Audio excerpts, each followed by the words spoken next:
తర్వాత ఆలోచిస్తాం ఎవరన్నా నా పని అదే సార్ మీకు ఇప్పుడు ఎందుకు పెట్టాలి మరి ఎందుకు పెడతాం ఎంపీ అందరి ముంగట ఎంపీ నేనేం పెడతానా అందరి ముంగట ఎంపీ అంతా నా కొలీగ్స్ అన్ని పోలీస్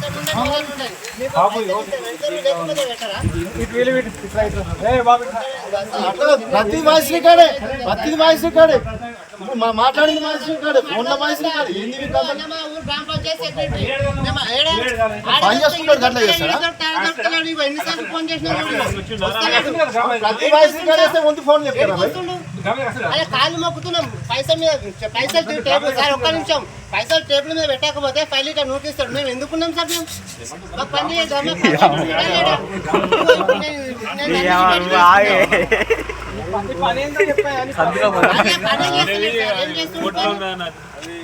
కోర్టు హైరింగ్ ఉంది కానీ అది కోర్టు కేసు లోన్ కోసం నీటి ముంగట్నో కోర్టు కేసు నడుస్తుంది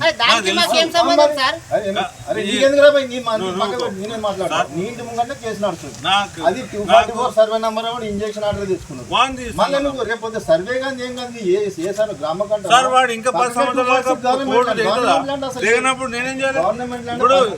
చెప్పినాక మాట్లాడు 246 గవర్నమెంట్ ల్యాండ్ దాని గవర్నమెంట్ ల్యాండ్ అసలు పర్మిషన్ లేకూడదు ఇవ్వకూడదు మరి అది నువ్వు గవర్నమెంట్ ల్యాండ్ గ్రామ కంటే క్లారిటీ లేదు ఇచ్చినా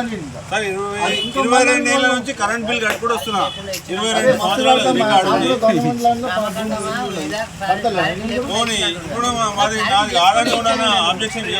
ఫస్ట్ దాకా నన్ను డిస్టర్బ్ చేయకండి నా కోర్టుకు తిరిగేది ఉంది మరి నాకు లోన్ నేను ఆన్లైన్ చేసి 8 నెలలు అవుతుంది 8 నెలల నుంచి కూడా కోర్టుకు తిరగాలంటే మేము తిరుగుతాం సార్ లేకపోతే మీరు ఇక్కడ వస్తుంది మేము కోర్టుకు తిరుగుతాం మరి మీరు ఏం చెప్తారు పబ్లిక్ సమస్యలేమో పక్కకు పెట్టి మీరు కోర్టు చుట్టూ తిరుగుతామంటే మేము మమ్మల్ని పట్టించుకుంటారు కోర్టు పోతే జైలు అవుతుంది నాకు మరి మేమేం కావాలి చెప్పు మా సమస్యలు రాకుండా అని చెప్తున్నాను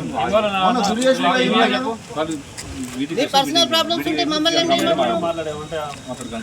మాది సలవత్పూర్ గ్రామం కౌడిపల్లి మండల్ అయితే ఇల్లు పర్మిషన్ గురించి గత 2-3 నెలల నుంచి గ్రామ పంచాయతీ సెక్రటరీని కలవడం జరిగింది. ఏం పేరు? ఆకుల కృష్ణ. అయితే కలిసినప్పుడల్లా ఆయన మమ్మల్ని పైసలు డిమాండ్ చేయడం జరిగింది.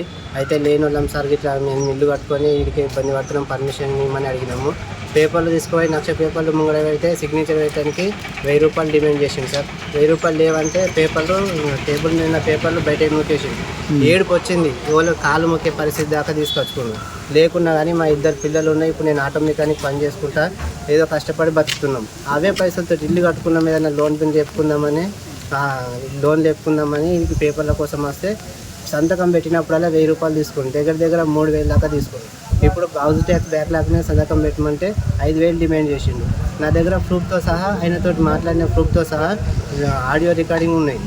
ఇప్పుడు సంతకం పెట్టమంటే నాకు కోర్టు నుంచి పర్మిషన్ లేదు నేను పెట్టా అని ఆర్థికంగా బాగా ఇబ్బంది పెడుతుంది సార్. ఏం చేయాలని అర్థం కాక ఈరోజు ఇక్కడికి వచ్చిన. ఎంపీఓ సార్ను ఫోన్ చేస్తే కూడా ఒకదాని మీద సంతకం పెట్టేది లేకపోతే ఇంకో దాని మీద సంతకం పెట్టేది లేదని చెప్పి మాకు దీని మీద సంతకం పెడతలేడు. ఇప్పటికీ 3 నెలలు 4 నెలలు అవుతుంది సార్. బాగా ఇబ్బంది పెడుతుంది. దక్కపల్లి సత్యనారాయణ గౌడు. నేను ఇంత కూడా ఇంచు మందం కూడా పొరపాటు లేదు నా ఇల్లుకు. ఆన్లైన్ చేసి 8 నెలలు అవుతుంది. బ్యాక్లాగ్ నేను లోన్ తీసుకోవాలి ఇప్పుడు ఇల్లు కట్టుకోవాలంటే పిల్లలు చేసి వదిలేసిన. ఇల్లు కట్టాలంటే ఇప్పుడు 10 లక్షలు లోన్ ఇస్తానందుకు రెడీగా ఉన్నారు. నో డ్యూ సర్టిఫికేట్ కావాలి. ఇది బ్యాక్లాగ్ కంట్రోల్. ఆయన ఓనర్షిప్ ఇవ్వని ఫస్ట్ చెప్పిండు. అవసరం లేదు సార్ ఊరు కదా మా ఇల్లు మేమే కట్టుకుంటాం అంటే అన్నిటి మీద పెట్టిండు. మ్యాప్ మీద పెట్టిండు అన్నిటి మీద పెట్టిండు. ఈ బ్యాక్లాగ్ మీద పెడతలేడు. బ్యాక్లాగ్ మీద పెట్టకపోతే నో డ్యూ కదా నో డ్యూ పక్కా అవసరం అని బ్యాంక్ వాళ్ళు అడుగుతున్నారు సార్. అయితే ఈ నో డ్యూ సర్టిఫికేట్ మీద సంతకం పెట్టి స్టాంప్ వేసి ఇస్తే మా దారినే మేము పోతాం అంతే. కానీ ఈయనతో కొట్లాడడానికి రాలేము. ఎవరు అధికారులతో కొట్లాడి మాకు